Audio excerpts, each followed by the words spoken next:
What's up, everybody? Welcome back to another YouTube video. Today we're going to talk about 3 things that I wished I would have bought at the beginning of my photography/videography career.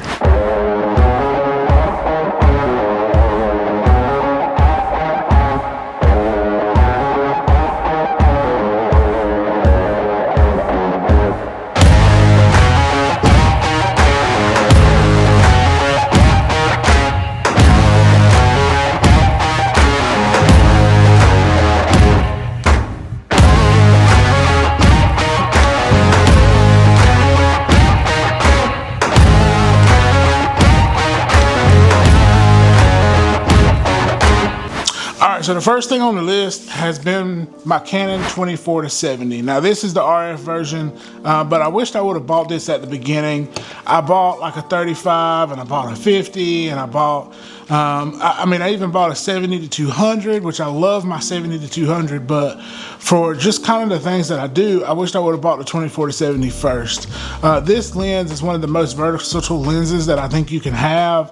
I use it for families, I use it for some sports, I use it for, portraits in the studio, or recently at a nightclub doing some videography. This lens is so versatile at 2.8, constant all the way through. It still works in low light. You can still get great images. The focus is fast and snappy, which I appreciate because, sometimes clients really need to get in and get out. You don't have time to switch lenses or do this or do that. And you can hit all your focal ranges, within a given time. I recently also did some corporate headshots and some corporate video, and it was the 24-70. Like, it was boom, boom, boom. You zoom in, you get the shot that they're wanting at the focal length that they're needing. You know what I mean? And then boom, you get it done and you keep it moving. I only had an hour to do 5 headshots for 5 people and 5 intro reels for them. So it was a very quick job. We needed to get in, get out. So 24-70, it hits all the bases that I need. It gets the job done. The client's not waiting on me to move position here or do this or set this up. It's just right there done. And people like that. People appreciate that. We all got things we got to do. So locking in on the 24-70 just to kind of move fast through things is really important. So 24-70, this thing is like, really been paid for. If you're worried about the money, the return on investment for this lens is there.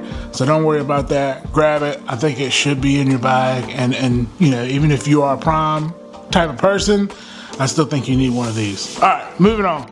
Number 2, the second thing I wished I would have bought at the beginning for an on-camera light is a good quality light. I've bought a few on-camera lights already and they just have not lasted. I just wished I would have went ahead and bought a good light to start with. I have definitely spent the money twice on this. It is what it is. Okay, so the light that I bought that I'm really loving is the Amaran 25C. This is a RGB light. You can do all the colors of the rainbow. You can do, bicolor light too. If as warm and as cool as you need it. It's not too heavy. It fits right on the camera well. So this thing has really been useful. I used it as a kicker for some photo shoots that I did, and I've also used it just on camera for some video work that I did as well. And this thing has performed well, and it's kind of interesting. I had one person come up to me and be like, "Man, that's bright," and I was like, "Man, it's only on 18%, so you don't need a lot of output to get good quality lighting for your video." So I was really excited about that, and it lasted for 2 hours. I used it for 2 hours and the battery was still at about 80% or so. So I appreciate that as well. For so long days, it's still gonna keep going. And that's good. That's good for me in my business. That's good for me in my workflow. I don't have time to stop and charge a light or this, that, and the other. So number 2, a good light. I recommend the Amaran Ace 25C. Definitely gonna do a more dedicated video on this thing because I think it deserves it. But yeah, good light, it's important. And number 3, the DJI mics. So I also feel like I skimped on my audio for a very long time in my videography kind of career, but this set of mics has been great. I know it's not like the newest, greatest, but it works well.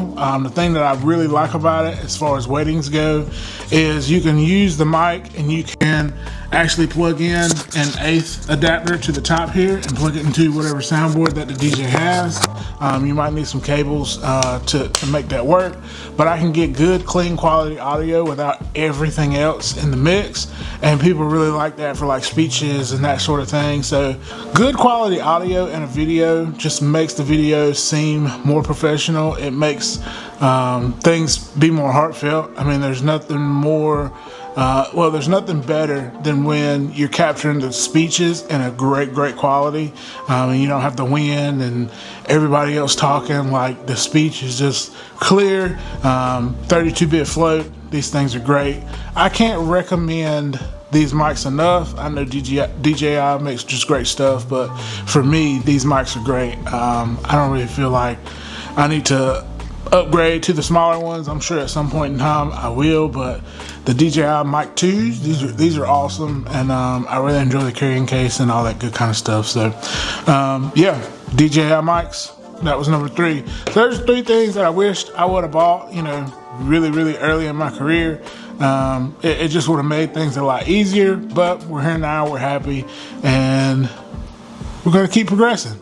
So if you have any questions, leave them down in the comments. I'll be happy to answer them. If you would do me a favor, please like and subscribe to this video. I plan to do more like these in the future. Y'all stay blessed. Y'all keep working. Have a good one. Peace.